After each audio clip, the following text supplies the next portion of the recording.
The emergency room reeked of antiseptic. Machines beeped in mechanical rhythms, measuring the thin thread of life barely hanging on. Outside, the rain pounded against the glass like it was grieving with her. A woman burst through the double doors, breathless, drenched, hair clinging to her face. Her eyes scanned the beds desperately until she found him. Lying there motionless, his face pale under the hospital lights, was a man in his early 30s. Tubes ran from his nose and arms. Blood still clung to his temple. She rushed to his side, dropped to her knees, and grabbed his hand like it was the only thing tethering her to earth. "Ethan, please, it's me, Claire. Don't leave me like this. Please wake up."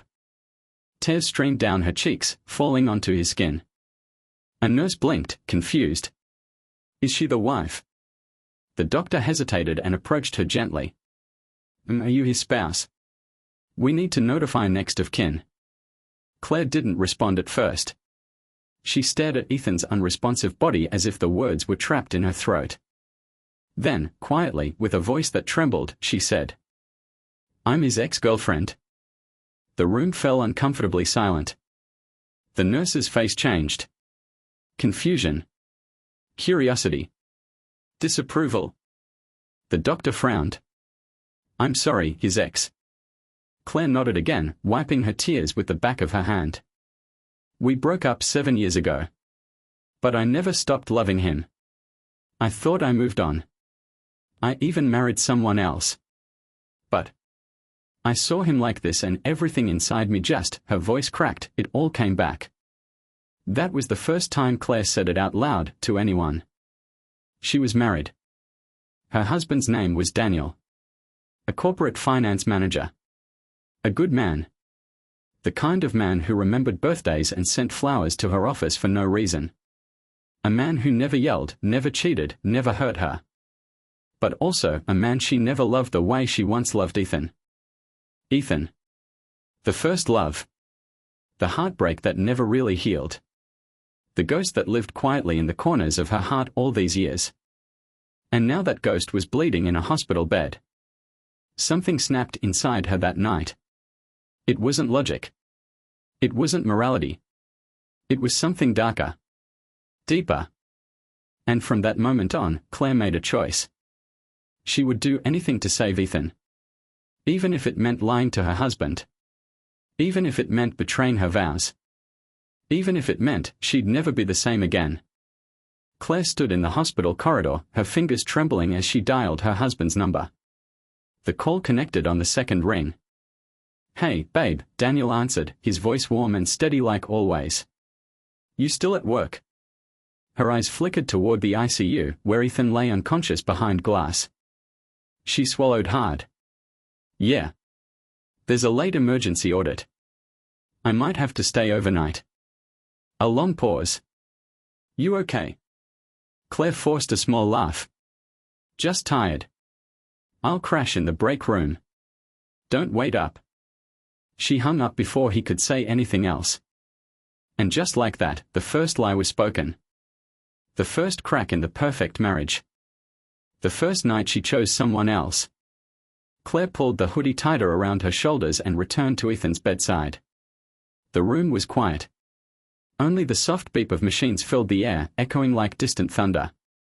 She sat down, took his hand again, and whispered, "Why now, Ethan? Why did life bring you back like this, bleeding, broken, just when I thought I was okay?" His hand was warm but limp. His eyelids didn't flicker. He didn't stir. But being close to him again, it stirred everything in her. She looked around. A nurse had left his phone on the tray beside the bed, sealed in a clear Ziploc bag marked "personal items." Impulse took over. She reached for it. The screen was cracked but still working. The lock screen glowed softly, no fingerprint or face ID. Just numbers. Claire stared at the digits. Could it be? She tried the date they first kissed. 0624. Incorrect. She tried the last day they saw each other. 1119. Wrong again. Then, hesitating, she entered her birthday. 0410. The screen unlocked. She froze. Her heart slammed against her ribs. There were dozens of unread messages. Some from work. Some from random names. But one thread was pinned to the top. A contact saved only as "Do not answer." Her stomach dropped. She tapped it open. "You should have kept your mouth shut. You think she's safe with that husband? Accidents happen all the time, Ethan. Walk away, or next time I'll aim for her." Claire's blood turned cold. Someone had threatened him. Because of her. She scrolled further and found a voice note, timestamped 2 hours before the crash. Her finger hovered. She played it. Ethan's voice came through, low and urgent.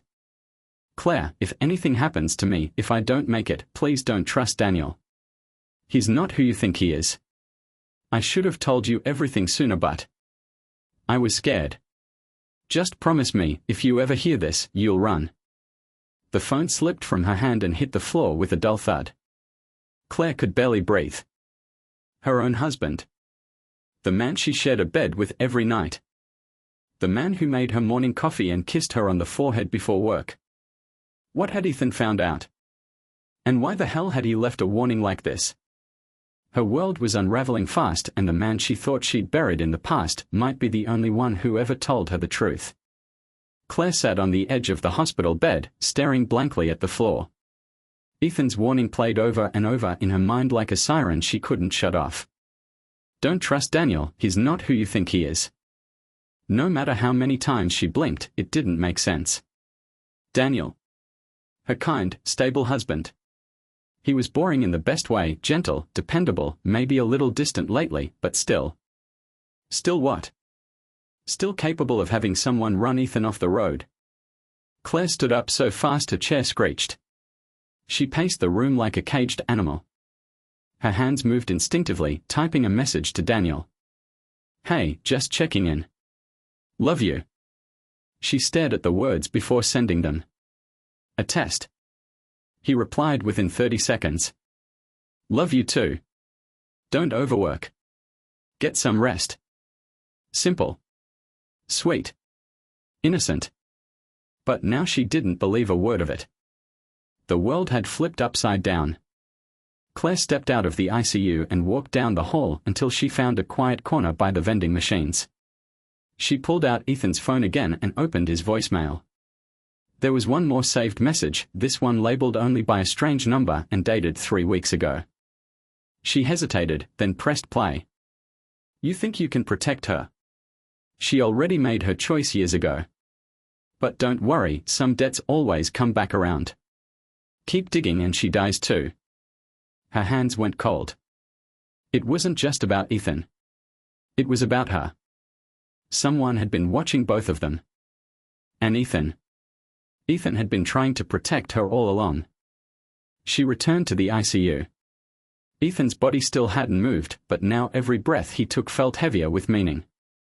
She leaned closer, whispered in his ear, "What did you find out, Ethan? What the hell did you uncover?"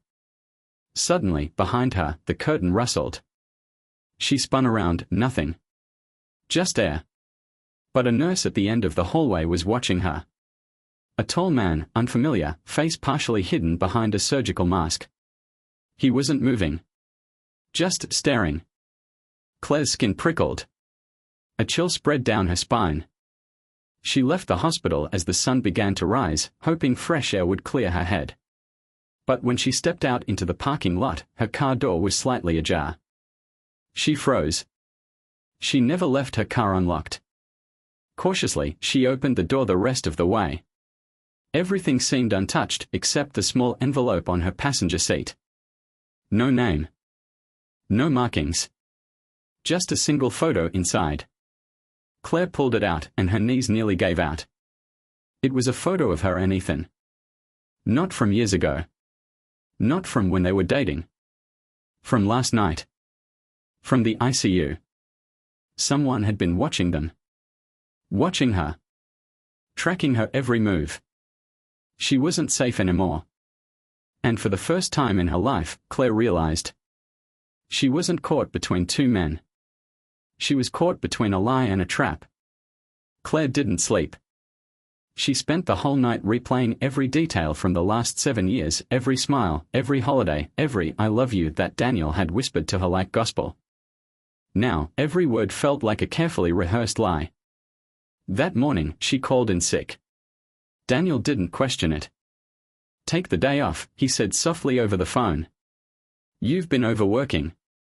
Overworking? She had just lied to his face, stayed out all night beside another man's hospital bed, and he still didn't flinch. Why? Because he didn't need to. Because he was already watching her. Claire opened her laptop. She started digging. Ethan's crash report, minimal details, filed under probable driver error. But Claire noticed a timestamp from the nearest gas station's CCTV, 8:46 p.m. She called the station.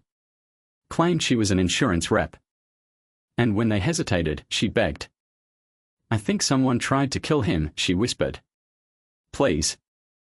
They emailed the footage. Claire opened the file with trembling fingers. The video was grainy but clear enough.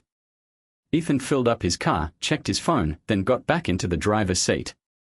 But 2 minutes before that, a black BMW pulled up just across from him. A man stepped out. Wearing a dark jacket. A man with Daniel's height. His build. His walk. Claire froze the frame. Zoomed in. The angle didn't show the face clearly, but it didn't need to. She knew that body like the back of her hand. And then, she remembered something else. 7 years ago, the day Ethan disappeared, Daniel had appeared in her life for the first time.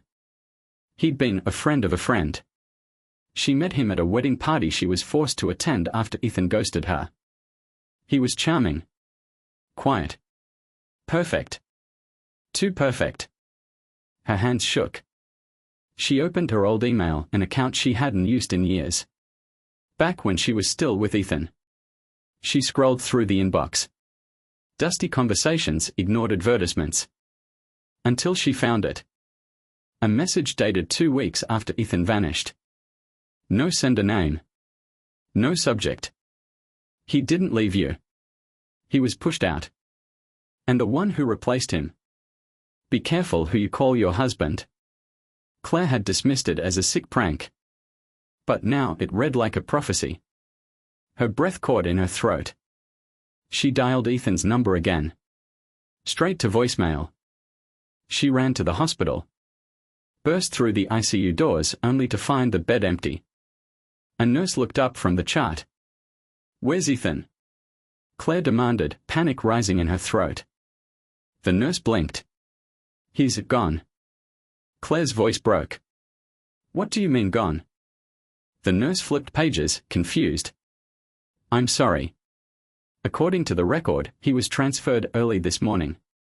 Signed out by a family member." Claire's blood turned to ice. She hadn't signed anything. And Ethan didn't have family. "Who signed the transfer?" she asked, her voice barely above a whisper. The nurse pulled out the paperwork. Handwritten. Sloppy. Rushed. Daniel Foster. Her husband. Daniel had taken Ethan. And now, he was missing. Again. Claire's legs barely held her up as she stumbled out of the hospital, the world spinning beneath her feet. The name on the transfer form haunted her like a ghost that had been in her bed all along. Daniel Foster. Her husband. The man she'd shared a home with for 3 years. The man who had just taken her ex-boyfriend from the ICU, without permission, without explanation, without her. She jumped in her car and drove without thinking. Her hands were shaking too hard to grip the wheel properly, but she had only one place in mind. Daniel's lake house. They rarely used it. Quiet. Isolated. No neighbors. No cell signal. Exactly the kind of place you'd take someone if you didn't want them to be found. She sped down the winding road, her heart pounding louder than the tires on gravel. When she got there, the driveway was empty. No car. No lights. Just silence. She grabbed the spare key from beneath the porch stone and pushed open the front door. The air inside was cold. Too cold. Like no one had been here in days. But the kettle on the counter was still warm. Someone had just left. She wandered down the hallway and opened the bedroom door. There was nothing inside except a neatly made bed and a photo frame on the nightstand. A photo she had never seen before. Claire stepped closer, picked it up. It was a picture of her and Ethan. Taken 7 years ago. Laughing. Happy. Young. And tucked behind it, a voice recorder. She pressed play. Daniel's voice crackled through the speaker. "You never asked how we met, Claire. You just assumed I came into your life by accident. You were vulnerable. Grieving. I was a convenient. But what you don't know is Ethan didn't leave you. He was made to leave you." Claire dropped the recorder. Her chest tightened.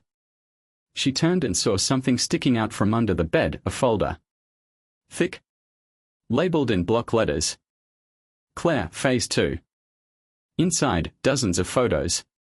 Surveillance footage. Handwritten notes. Printouts of her emails. Her phone logs. Every place she'd ever gone. Every word she'd said. He'd been tracking her for years. Long before they ever met. And beneath it all, a receipt. For a private investigator. Date, 1 month before Ethan disappeared. Signed by Daniel Foster. Claire collapsed to the floor. It had all been a setup. Her entire life with Daniel manufactured. He hadn't just taken Ethan. He had taken her. Suddenly, her phone vibrated. No caller ID. Just one line of text. "You want to see him alive again? Come alone. And leave your wedding ring behind." Claire sat in the car with the message still glowing on her screen. "You want to see him alive again? Come alone. And leave your wedding ring behind." She stared at the silver band on her finger, once a symbol of safety, of a future she thought she wanted. Now it felt like a shackle. A joke. A silent witness to every lie she'd been fed. With a trembling breath, she slid it off and placed it gently on the passenger seat. Then, she drove. The address in the message led her to the outskirts of the city, an abandoned greenhouse cloaked in vines and dust, once part of a botanical garden that had long since been forgotten. As she approached the glass-paneled structure, the sun dipped behind the trees, casting long shadows over the cracked concrete path. The door creaked open without resistance. Inside, it smelled of soil, decay, and something metallic, blood, maybe. Her footsteps echoed as she made her way down the rows of dead plants, heart racing with every second. Then, she saw him. Ethan. Tied to a chair in the middle of the room, blooded but alive. His head hung low, but as she stepped closer, he looked up. "Claire," his voice was hoarse. "You shouldn't have come." "I had to," she whispered, tears already stinging her eyes. "I couldn't leave you." A slow clap echoed behind her. Claire turned and there he was. Daniel. No longer the clean-shaven, soft-spoken man she knew. His face was colder now. Sharper. Dressed in all black. And smiling like a man who'd finally won a game no one else knew they were playing. "You really surprised me, Claire," he said. "I didn't think you'd make it this far." Her voice shook. "Why? Why all of this? You had me. You married me." He tilted his head. "Because you were supposed to forget him. But you didn't. And that made everything harder." He walked toward Ethan and slammed a fist into his gut. Ethan groaned, gasping. "Stop it!" Claire cried, moving to shield Ethan. Daniel's eyes gleamed. "You want him? Fine. But before you choose, you deserve to know the whole story." He pulled a folder from his coat and threw it at her feet. Dozens of documents spilled out. Photos. Bank statements. A birth certificate. Claire's knees buckled as she flipped through them. One photo stopped her cold, Ethan. At a table. Shaking hands with a man she recognized instantly. Her father. Dead for nearly 6 years. What is this?" Ethan spoke, voice low with guilt. "I was working for him, Claire. Back then. I wasn't just your boyfriend. I was assigned to you. Her lips parted, but no words came out. Ethan looked away. Your father ran a private intel firm. He was paranoid someone was trying to destroy his empire. He thought it was you, so he sent me to watch you. Get close. Report everything. Claire felt like she'd been punched in the lungs. You were spying on me. I was supposed to, but then I fell for you, he said, voice cracking. I tried to back out. I told your father. And 2 weeks later, I was run off the road.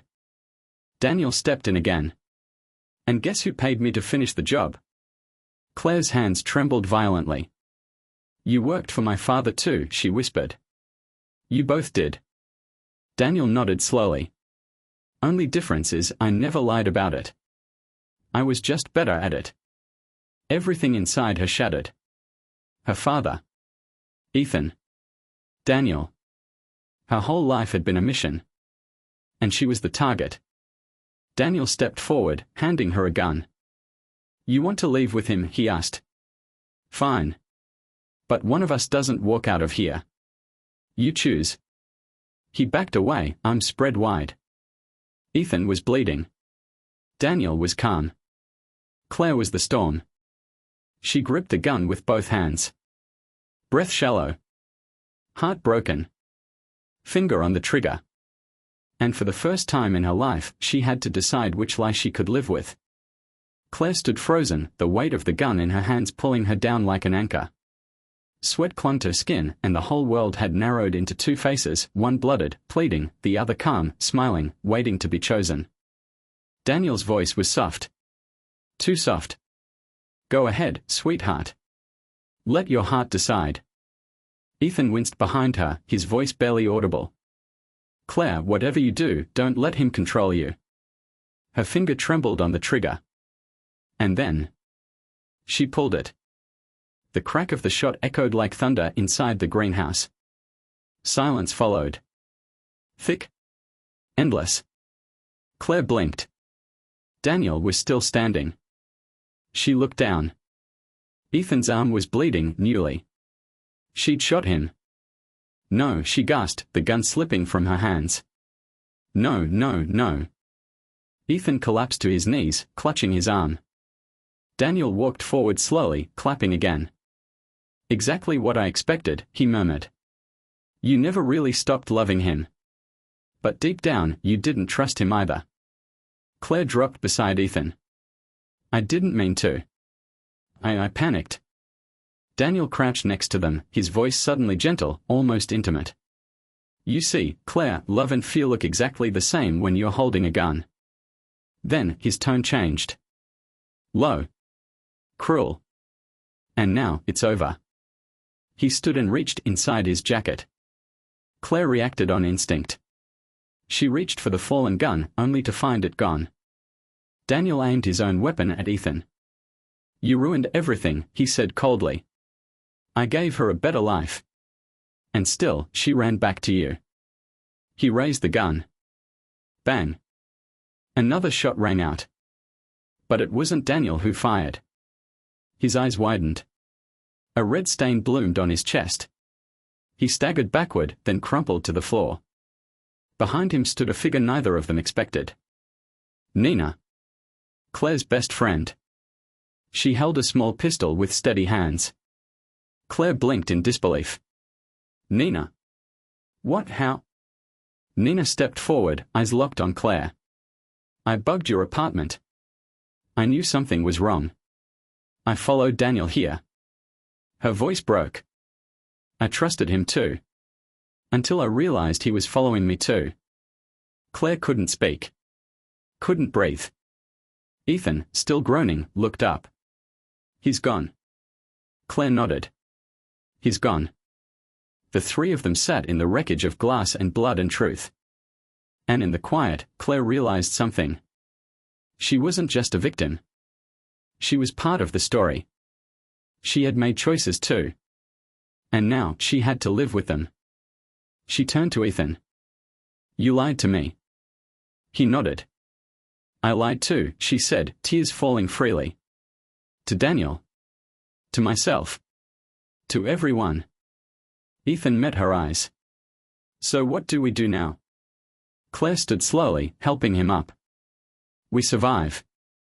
The sirens began faintly. Distant. But growing louder. Claire looked down at Daniel's body, blood pooling around his crisp black shirt. Just hours ago, he kissed her goodbye like any other morning. Now, he was just gone. Dead. Killed by her best friend. And maybe, deservedly so. Nina's hands shook for the first time since the shot. We need to go. Cops will be here any minute. No, Claire whispered. We can't just run. Ethan, now leaning heavily on her shoulder, murmured, if they find me here, I'll be blamed. My record, it won't matter who pulled the trigger. He set this all up to make me look like the threat. Claire's heart raced. She had two choices. Tell the truth and let Ethan be punished for a man who tried to kill him. Or rewrite the truth, just enough to survive. She looked around. The greenhouse was falling apart anyway. A perfect graveyard for secrets. Gas, Claire whispered. In the shed out back. I saw a canister. Nina's eyes widened. You serious? Claire didn't answer. She was already moving. Minutes later, she splashed the walls, the dried plants, the floor with gasoline. Every surface soaked in silence. Ethan coughed, barely standing. Claire handed Nina the lighter. Once we are gone, she said. Light it. Nina hesitated. And the body? No body. No evidence. Just ash. A few minutes later, their car disappeared into the misted back roads. Behind them, the flames burst to life. Orange. Angry. Final. The police would find the ruins hours later. No one would recognize Daniel's remains. And the gun. Thrown into the river with all their guilt. Back in the city, Claire stared at her reflection in the mirror. Her face was the same, but she wasn't. Not anymore. She placed her wedding ring on the bathroom sink and whispered, Rest in peace, Daniel. Or don't. That night, she stayed with Ethan in a motel near the coast. Nina left quietly, no words. Only a look that said we'll never speak of this again. Lying beside Ethan, Claire whispered, We don't get to be innocent anymore. Ethan nodded, touching the scar on his arm. We never were. Silence stretched between them. Then Ethan asked, Do you regret saving me? Claire stared at the ceiling. No, she said. But I regret ever thinking I was safe. The room fell into darkness. Outside, rain began to fall again, like it had the night everything changed. But this time, Claire didn't cry. She just listened. Because the storm was finally behind her. Or so she thought. 3 months passed. The world went on. Claire moved out of the apartment she once shared with Daniel. The building felt haunted, not by ghosts, but by memories of breakfasts made, touches faked, eyes that watched her when she wasn't looking. She found a new place, near the sea. Quiet. Untraceable. Ethan had recovered slowly. His arm healed, the bruises faded. They were trying to build something. Maybe not love. Not yet. But something honest. Something earned. Until. One morning, Claire checked her mailbox.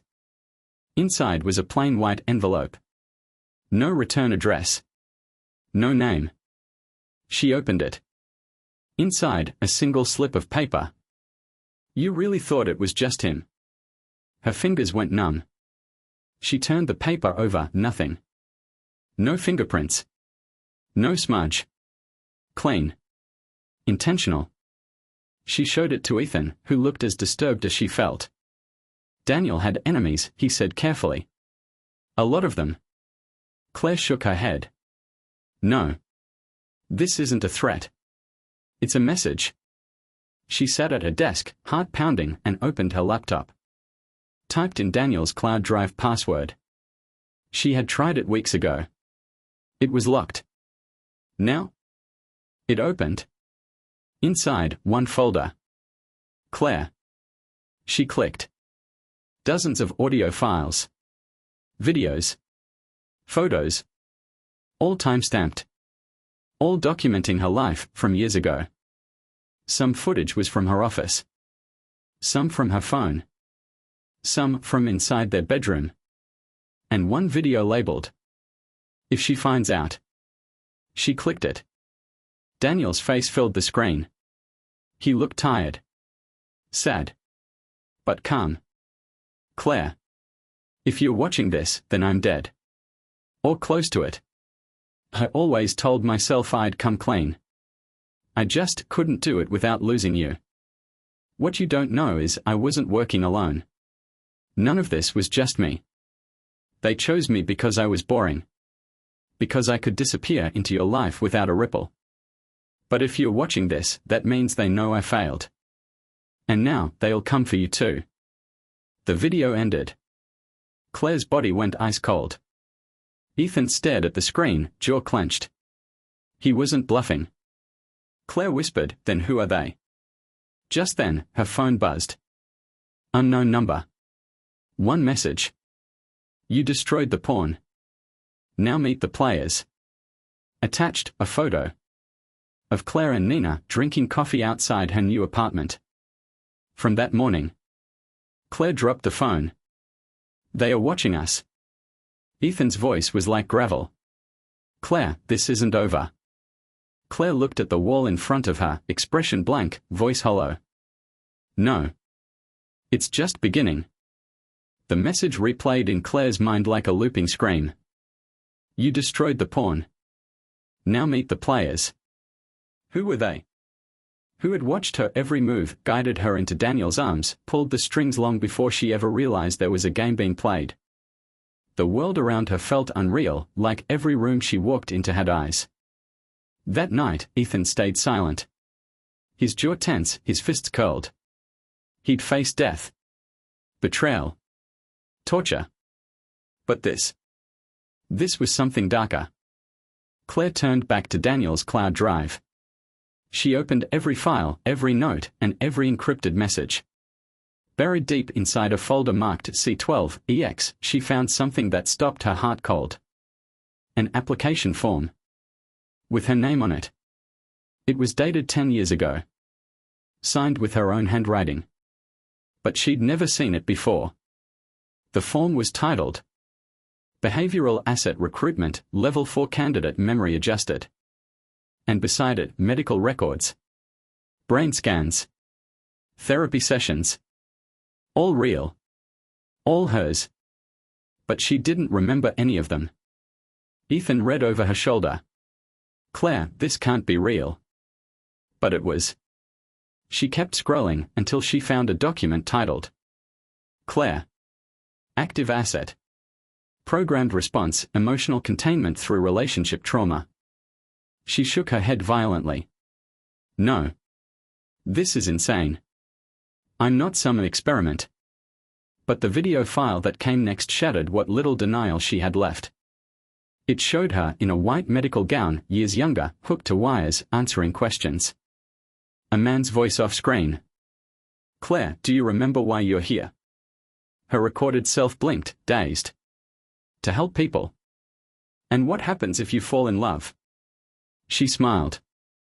"They'll fall harder." Cut to black. Claire screamed and threw the laptop. It cracked against the wall. Ethan stood still.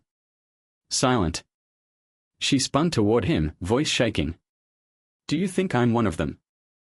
He didn't answer. She staggered back. "Ethan, tell me." He finally looked at her. "I don't know." Her breath hitched. "I don't know who you were," he continued softly. "I only know who you became." Tears slid down her cheeks. "I didn't ask for this. I believe you. But that doesn't mean they are done with you." That night, Claire didn't sleep. She stared at the ceiling for hours, hearing Daniel's final words again in her head. "They'll come for you too." But they hadn't come to kill her. They were waiting. Because Claire wasn't the victim. She was the final phase.